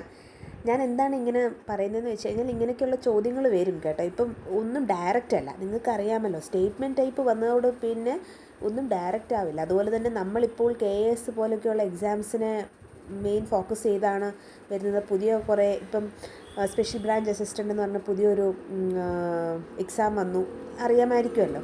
അപ്പം നമ്മളിങ്ങനെ കുറേ എക്സാംസിനൊക്കെ പ്രിപ്പയർ ചെയ്യുമ്പോൾ നമ്മളൊരിക്കലും പഴയ പോലെ ക്വസ്റ്റ്യൻ ആൻസർ അങ്ങനെയല്ല പഠിക്കേണ്ടത്. എപ്പോഴും സ്റ്റേറ്റ്മെൻറ്റ് വൈസ് തന്നെ പഠിക്കുക, കാര്യങ്ങൾ അറിഞ്ഞു വെച്ച് തന്നെ പഠിക്കുക. ഓക്കെ, അപ്പോൾ ഒന്നുകൂടെ പറയാം. 2025 മെയ്യിൽ അന്തരിച്ച ഇന്ത്യയുടെ ശാസ്ത്ര മ്യൂസിയങ്ങളുടെ പിതാവ് എന്നറിയപ്പെടുന്ന വ്യക്തി ആരാണ്? സരോജ് ഘോഷ്. അടുത്തത്. ഇലോൺ മസ്ക് അവതരിപ്പിക്കുന്ന മൾട്ടി പ്ലാറ്റ്ഫോം ചാറ്റ് പ്രോഗ്രാം ഏതാണ്? എക്സ് ആണ്. അപ്പം ഇവിടെ തന്നെ വേറെ ചോദ്യം വരാം. എക്സ് ആര് ഇൻട്രൊഡ്യൂസ് ചെയ്തതാണ്? ആരാണത് ഇൻട്രൊഡ്യൂസ് ചെയ്തത്? ഇലോൺ മസ്ക് ആണ് എക്സ് എന്ന multi platform chat program introduce ചെയ്തത്. ഇതൊരു മൾട്ടി പ്ലാറ്റ്ഫോം ചാറ്റ് പ്രോഗ്രാമാണ്. സ്റ്റേറ്റ്മെൻറ്റിൽ വരുന്നത് ഇങ്ങനെയൊക്കെ ആയിരിക്കും. എക്സ് ഒരു മൾട്ടി പ്ലാറ്റ്ഫോം ചാറ്റ് പ്രോഗ്രാമാണ്. ഇത് ഇൻട്രൊഡ്യൂസ് ചെയ്തത് ചിലപ്പോൾ വേറൊരാളുടെ പേര് തരും. അപ്പോൾ ഇതിലേതാണ് കറക്റ്റായിട്ടുള്ളത് എന്ന് ഐഡൻറ്റിഫൈ ചെയ്യാൻ. അപ്പം നമുക്ക് ഈ കാര്യങ്ങളെല്ലാം അറിഞ്ഞിരിക്കണം അല്ലേ? അപ്പം അങ്ങനെ പഠിക്കുക.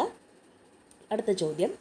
2024 ഉള്ളൂർ സാഹിത്യ പുരസ്കാരത്തിന് അർഹയായത് ആരാണ്? മഞ്ജു വെള്ളായണിയാണ്. ആരാണ്? മഞ്ജു വെള്ളായണി 2024 ഉള്ളൂർ സാഹിത്യ പുരസ്കാരത്തിന് അർഹയായത്. അടുത്ത ചോദ്യത്തിലേക്ക് വന്നാൽ 2025 ഫോർമുല 1 സ്പാനിഷ് ഗ്രാൻഡ് പ്രിക്സിൽ ജേതാവായത് ആരാണ്? ഓസ്കാർ പിയാസ്ട്രിയാണ് ജേതാവായത്. അപ്പം 2025 ഫോർമുല 1 സ്പാനിഷ് ഗ്രാൻഡ് പ്രിക്സിൽ ജേതാവായത് ഓസ്കാർ പിയാസ്ട്രിയാണ്. ഈ ഫോർമുല 1 സ്പാനിഷ് ഗ്രാൻഡ് പ്രിക്സ് പോലെയൊക്കെ ഉള്ളതിൻ്റെ ചോദ്യങ്ങൾ എപ്പോഴും കണ്ടുവരുന്നതാണ് നമ്മുടെ PSC ക്വസ്റ്റ്യൻസിലൊക്കെ കേട്ടോ, കറണ്ട് അഫെയർസിനകത്ത്. അതുകൊണ്ട് ഓർത്ത് വെക്കുക.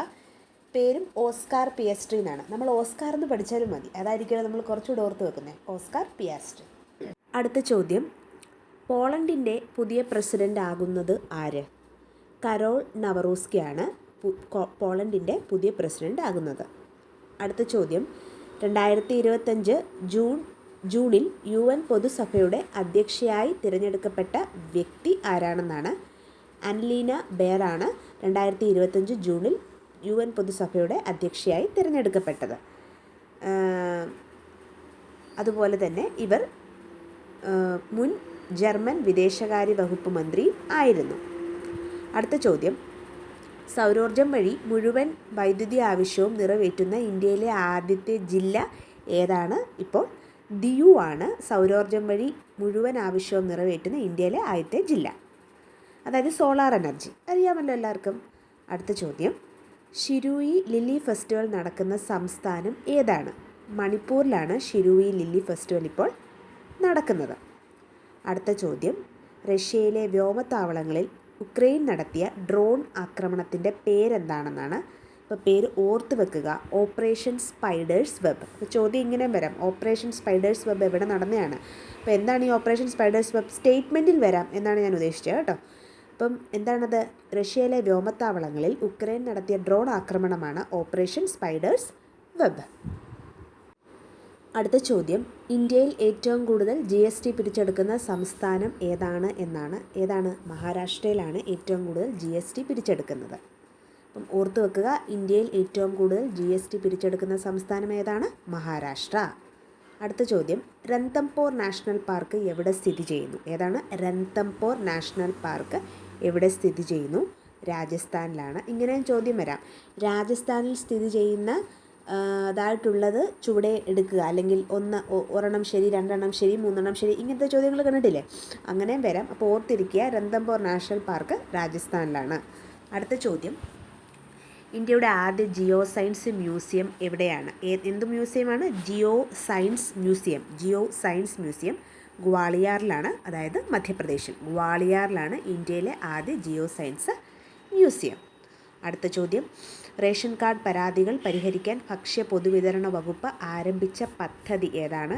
തെളിമയാണ്. അപ്പം റേഷൻ കാർഡ് പരാതികൾ പരിഹരിക്കാൻ ഭക്ഷ്യ പൊതുവിതരണ വകുപ്പ് ആരംഭിച്ച പുതിയ പദ്ധതിയുടെ പേരാണ് തെളിമ. എല്ലാവരും അറിഞ്ഞിരിക്കുക, ഇതൊരു കറണ്ട് അഫെയർ മാത്രമായിട്ടല്ല, നമുക്കെല്ലാം ആവശ്യം വരുന്ന കാര്യങ്ങളാണ്. കാരണം റേഷൻ കാർഡിലെ പേര് തിരുത്തൽ അല്ലെങ്കിൽ അങ്ങനെയുള്ള പ്രശ്നങ്ങളെല്ലാം ഈ ഒരു പദ്ധതി വഴിയാണ് നമ്മൾ സോൾവ് ചെയ്യേണ്ടത്. അപ്പം പദ്ധതിയുടെ പേര് തെളിമ.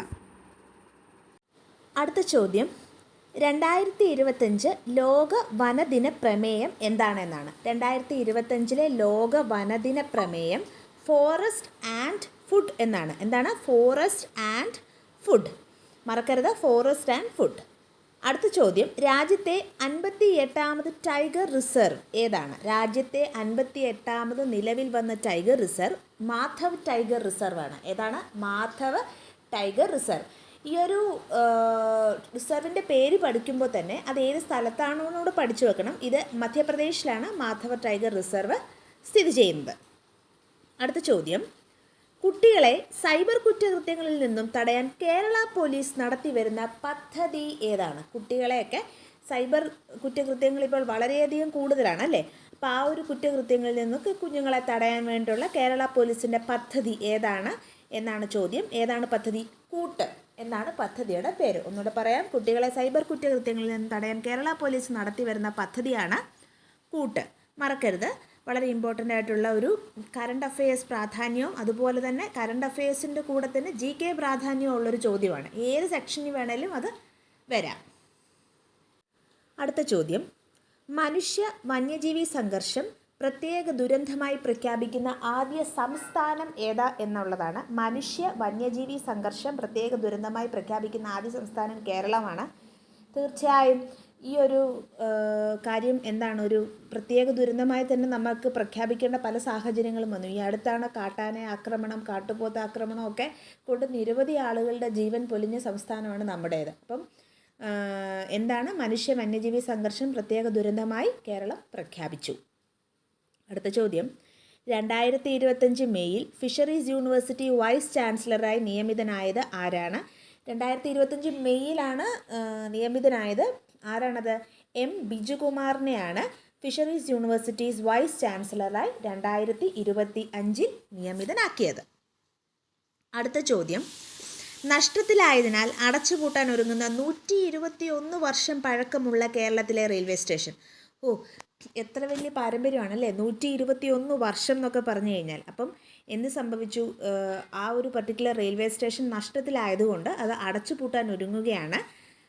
ഏതാണ് ആ റെയിൽവേ സ്റ്റേഷൻ? ചിറക്കൽ റെയിൽവേ സ്റ്റേഷനാണ്. ചിറക്കൽ റെയിൽവേ സ്റ്റേഷനാണ് 121 വർഷം പഴക്കമുള്ള, നഷ്ടത്തിലായതിനാൽ അടച്ചുപൂട്ടാൻ പോകുന്ന കേരളത്തിലെ railway station Chirakkal railway station. അടുത്ത ചോദ്യം, കേരള ക്രിക്കറ്റ് അസോസിയേഷൻ്റെ കീഴിൽ ഫസ്റ്റ് ക്ലാസ് ക്രിക്കറ്റ് സ്റ്റേഡിയം നിലവിൽ വരുന്നത് എവിടെയാണ്? അപ്പോൾ കേരള ക്രിക്കറ്റ് അസോസിയേഷൻ്റെ കീഴിലുള്ള ഫസ്റ്റ് ക്ലാസ് ക്രിക്കറ്റ് സ്റ്റേഡിയം ഇവിടെ നിലവിൽ വരുന്നത് 7 കോണിലാണ്. 7 കോണിലാണ് അത് വരുന്നത്. അപ്പം വളരെ വലിയൊരു അച്ചീവ്മെൻ്റ് അല്ലേ? കാരണം ഇങ്ങനെയൊക്കെയുള്ള സ്റ്റേഡിയങ്ങൾ നമ്മുടെ ഇവിടെ വരുമ്പോൾ രാജ്യാന്തര തലത്തിലുള്ള ക്രിക്കറ്റുകൾ നടക്കാനുള്ള, ഇവിടൊക്കെ നടക്കും എന്നല്ല, പക്ഷേ അതിൻ്റെ ഒരു സാധ്യത കൂടും. ഇപ്പോൾ തന്നെ ഒരു അറിയിപ്പ് വന്നിരിക്കുന്നതെന്ന് പറഞ്ഞാൽ 2020 കപ്പ് ഇവിടെയും നടക്കും. ഇവിടെ തിരുവനന്തപുരം സ്റ്റേഡിയത്തിൽ നടക്കാൻ ചാൻസ് ഉണ്ട്. ഇന്ത്യയും ന്യൂസിലൻഡുമായിട്ടുള്ള മാച്ച് നടക്കാൻ ചാൻസ് ഉണ്ടെന്നാണ് ഞാൻ ഇന്നലെ ന്യൂസിൽ കണ്ടതാണ്. ഈ ഒരു കാര്യം ക്രിക്കറ്റ് പ്രേമികൾക്കൊക്കെ വളരെ സന്തോഷമുള്ളൊരു കാര്യമാണ് അല്ലേ? അടുത്ത ചോദ്യം, രാജ്യത്തെ ആദ്യ ഹരിത boat ambulance cum medical dispensary ആരംഭിക്കുന്ന സംസ്ഥാനം ഏതെന്നാണ്. രാജ്യത്തെ ആദ്യ ഹരിത board ambulance cum medical dispensary ആരംഭിക്കുന്ന സംസ്ഥാനം കേരളമാണ്. വളരെ നല്ലൊരു കാര്യമാണ്. കാരണം ജലഗതാഗത സംവിധാനത്തിലൊക്കെ അടിയന്തരമായി മെഡിക്കൽ എമർജൻസി കേസുകൾ വന്നാൽ ഇങ്ങനെ ഒരു സംഭവം വരുവാണെങ്കിൽ വളരെയധികം പ്രയോജനമുള്ളൊരു കാര്യമാണ്. ഇനിയും ഒഫീഷ്യലായിട്ട് നമ്മുടെ 100ാമത്തെ ചോദ്യത്തിലേക്കാണ് നമ്മൾ കിടക്കുന്നത്. ശരിക്കും നമ്മൾ 100 ചോദ്യം 120 ചോദ്യം ഒക്കെ കഴിഞ്ഞു. പക്ഷേ ഇതെന്ന് വെച്ച് കഴിഞ്ഞാൽ നമ്മൾ എണ്ണമിട്ട അനുസരിച്ച് 100ാമത്തെ ചോദ്യമാണ്. അപ്പം ചോദ്യം ഇതാണ്: 2025 ONV സാഹിത്യ പുരസ്കാരത്തിന് അർഹനായത് ആരെന്നാണ്. പ്രഭാവർമ്മയാണ് 2025 ONV സാഹിത്യ പുരസ്കാരത്തിന് അർഹനായത്. അങ്ങനെ നമ്മൾ ഓൾമോസ്റ്റ് വളരെ ഇമ്പോർട്ടൻ്റ് ആയിട്ടുള്ള എല്ലാ കറണ്ട് അഫെയർസും പഠിച്ചു കഴിഞ്ഞിരിക്കുകയാണ്. ഞാൻ ഓൾമോസ്റ്റ് എല്ലാം ഇതിൽ കവർ ചെയ്തിട്ടുണ്ട്. അതുകൊണ്ട് തന്നെ എല്ലാവരും ഈ ചോദ്യങ്ങളൊക്കെ പഠിക്കുക. വളരെ വളരെ വളരെ ഇമ്പോർട്ടൻ്റ് ആയിട്ടുള്ള കറണ്ട് അഫെയർസാണ്. അത് ഞാൻ ഉറപ്പ് തരാം. ഇതിൽ നിന്ന് നിങ്ങൾ കറണ്ട് അഫെയർസിൽ നല്ലൊരു ശതമാനം മാർക്ക് കിട്ടും. കറണ്ട് അഫെയർസ് മാത്രമല്ല, ഇത് തന്നെ കറണ്ട് അഫെയർസിലും അതുപോലെ തന്നെ സയൻസിലുള്ള ചോദ്യങ്ങളുണ്ട്. പിന്നെ അതുപോലെ തന്നെ രാജ്യം എന്ന ടോപ്പിക്കിൽ, ലോകം എന്ന ടോപ്പിക്കിൽ വരാവുന്ന ചോദ്യങ്ങളും എല്ലാം ഇതിൽ ഉൾപ്പെടുത്തിയിട്ടുണ്ട്. അപ്പം എല്ലാവരും പഠിക്കുക, നന്നായി എക്സാംസ് ഒക്കെ എഴുതുക. Thank you.